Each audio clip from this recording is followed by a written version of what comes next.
Number 6 तस्य शीत्यम अध्याय। इसमें हम पढ़ेंगे ऋतु विभाग, आदान काल, विसर्ग काल, ऋतुचर्या और ओकसात्म्य के बारे में। तो सबसे पहले हम यहाँ स्टार्ट कर रहे हैं ऋतु विभाग से।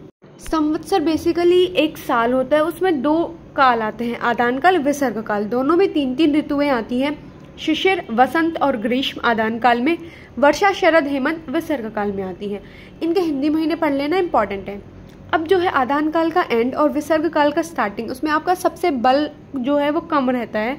दोनों की मध्य ऋतुओं में मध्यम बल रहता है और आदान काल के आदि में और विसर्ग काल के अंत में आपका उत्तम बल रहता है। इसका श्लोक इंपॉर्टेंट है, याद कर लेना।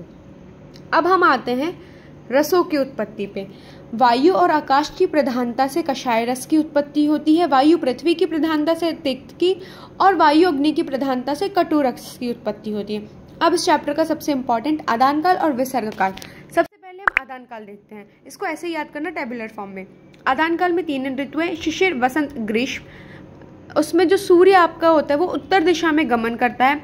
अब जो सूर्य है वो धीरे धीरे बढ़ रहा है ना, तो जो वो है पृथ्वी के सौम्यांश को वो सोख रहा है, इसलिए वो आग्नेय होता है।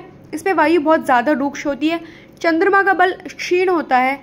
अब जो है रुक्ष रस है वो तिक्त, कषाय और कटु रस की वृद्धि होती है। अब मनुष्य का जो बल है वो दौर्बल्य होता है। विसर्ग काल में वर्षा, शरद, हेमंत आता है। सूर्य दक्षिण दिशा की ओर गमन करता है। अब जो है विसर्ग काल वो सौम्य होता है, उसमें वायु बहुत ज़्यादा रुक्ष नहीं होती। चंद्रमा का बल पूर्ण होता है, इधर सूर्य का बल क्षीण होता है। अब जो है स्निग्ध रस जो होते हैं उनकी वृद्धि होती है, वो है मधुर, अम्ल, लवण। और हमें जो मनुष्य है उसको बल की प्राप्ति होती है। तो ये टेबल बहुत इंपॉर्टेंट है, एक याद कर लोगे दूसरी अपने आप याद हो जाएगी। बस ये डिफरेंसेस याद रखना और टैबुलर फॉर्म में ही लिख के आना। Thank you.